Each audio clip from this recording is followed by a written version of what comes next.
안녕하세요. 까치살모입니다. 여러분도 알겠지만 지금 우리나라는 드디어 국산 전투기인 KF-21을 양산하고 있는데요. 그런데 문제는 우리의 KF-21이 KIDA에 의해서 원래 계획되었던 초도 양산 수량인 40대가 아닌 20대로 줄어들었습니다.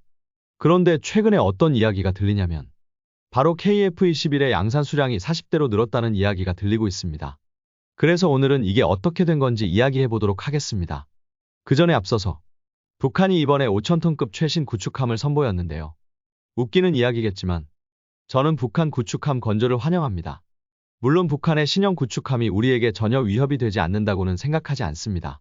당연히 북한의 신형 구축함은 우리에게 위협이 됩니다. 그러나 문제는 북한의 군대가 너무 약해도 문제이기 때문입니다. 솔직히 북한은 핵무기 말고는 우리에게는 지금 전혀 위협이 되지 않고 있고, 그래서 오히려 북한군이 너무 약해서 우리나라는 번번이 전력 증강에 지장을 받고 있습니다.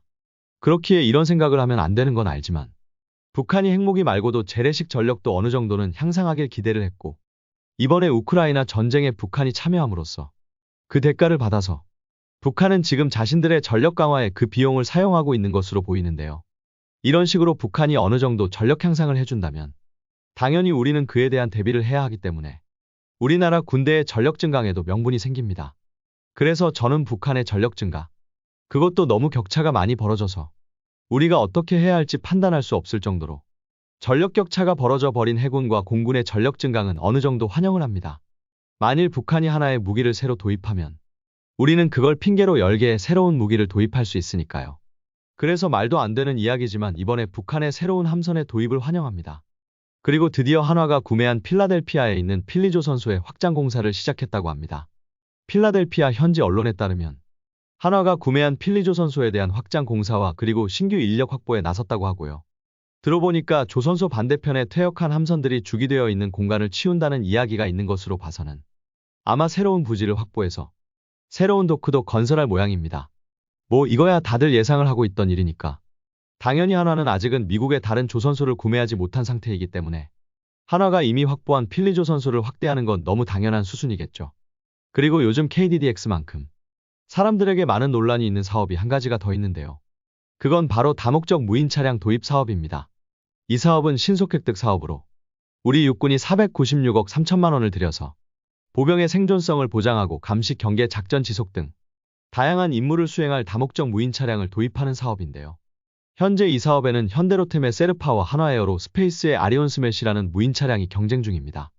그런데 문제는 이게 지금 방사청에서 실 장비를 평가하지 않고 서류로만 장비를 평가한다고 해서 정말 말이 많습니다. 그러나 당연히 서류로만으로 평가를 한다는 건 말도 안 되고요. 방사청도 서류로만 평가할 생각도 없습니다. 그럼 왜 이런 이야기가 나오느냐라고 했을 때 이 사업은 당장은 고작해야 500억 수준의 사업 규모로 별로 커 보이지 않는 사업이지만 여러분도 알겠지만 지금 전 세계적으로 지상 장비도 무인화를 추진 중이고 심지어는 미국에서는 전차포를 탑재한 무인전차까지도 나올 거라고 하고 있습니다.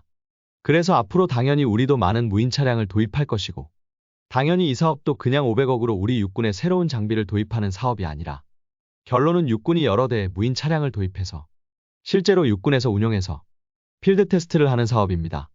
한마디로 500억짜리 필드 테스트인 것입니다. 그래서 규모와는 상관없이 엄청나게 중요한 사업인데요. 정확히 이 사업은 2차 사업에 해당하는 사업입니다. 이미 우리는 2020년에 1차 사업을 했고 우리 군은 1차 사업 때는 총 사업비 38억을 들여서 2대의 시제 차량을 구매해서 육군의 육사단과 지상작전사령부 드론봇 전투단에서 시범 운용을 했고 이번 사업은 그에 따른 2차 사업인데요. 문제는 1차 사업 당시 현대와 한화는 둘 다 이 사업에 영원 입찰을 했다는 점입니다. 한마디로 단 한 푼의 돈도 받지 않고 공짜로 2대의 시제 차량을 제작해서 제출하겠다고 한 것입니다. 그래서 정말 웃기게도 1차 사업 때는 두 회사가 가위바위보를 해서 사업자를 결정했습니다.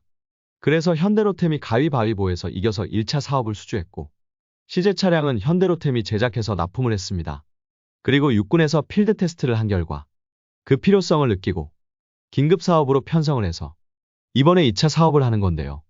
당연히 제가 앞에서 이야기한 것처럼 이번 사업은 앞으로의 무인전투 차량 개발에 있어서 엄청나게 중요한 사업이기 때문에 사업 규모에 비해서 두 회사는 엄청나게 치열한 경쟁을 하고 있고 그래서 아주 작은 문제에도 두 회사는 엄청나게 예민하게 반응을 하고 있습니다. 그런데 최근에 어떤 이야기가 나오냐면 방사청이 이번 사업의 사업자를 정하는데 방사청이 직접 수행한 필드 테스트가 아닌 업체에서 테스트를 하고 그 테스트 자료를 제출한 서류만을 가지고만 평가를 하겠다고 했다는 것입니다. 그래서 다들 이게 말이 안 된다고 하고 있는데요.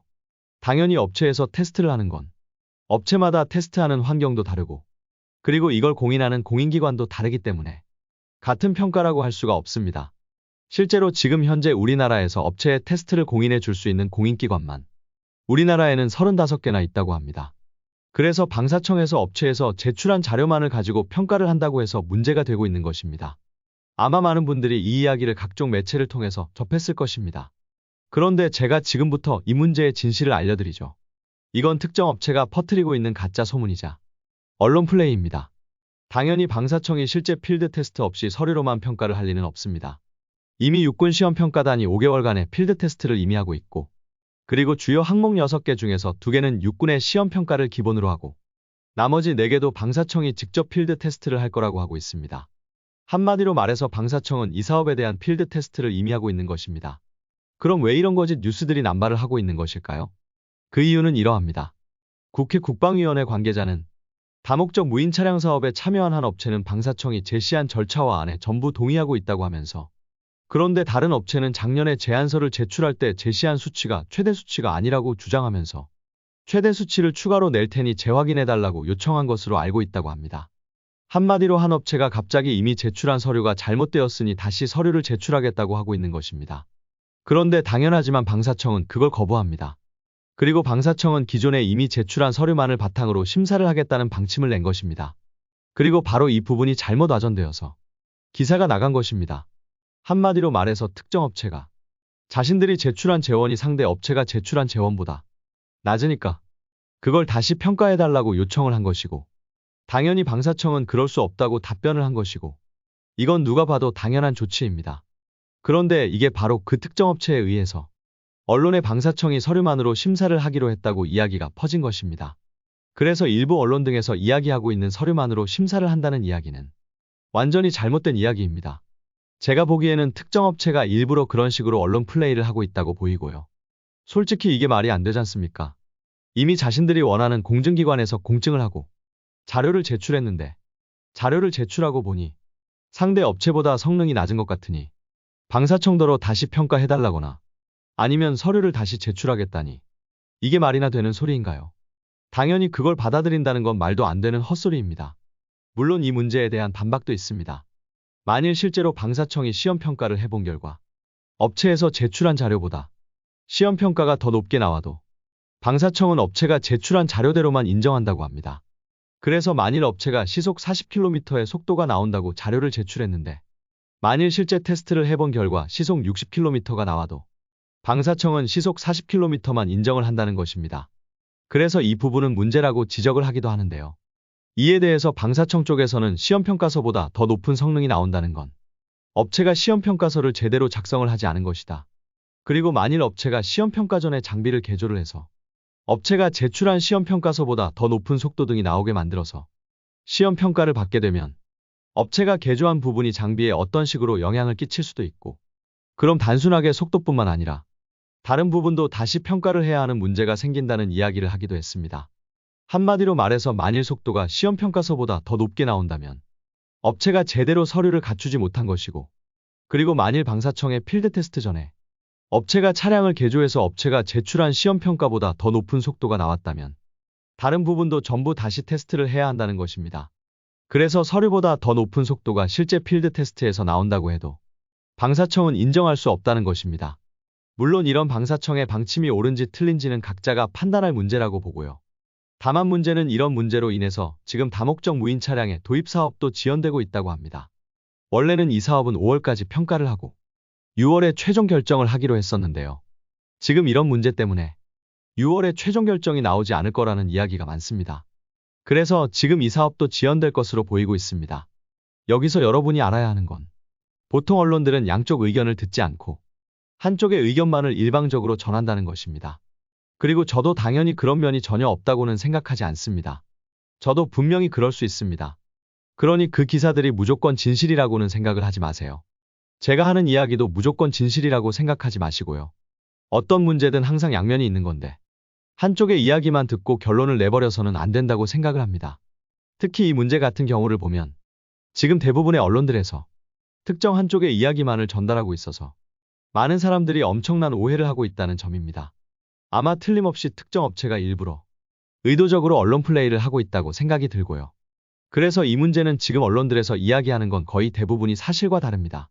그리고 그로 인해서 지금 이 사업도 지연되게 생겼네요.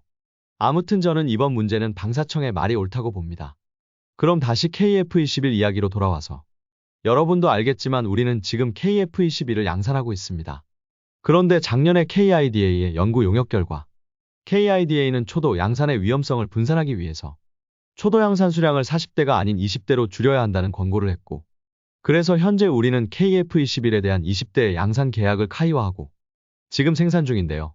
그런데 문제는 원래 계획되어 있던 양산 수량보다 초도 양산 수량이 반으로 줄어들어서 부품의 공급망 문제가 발생을 했다는 점입니다.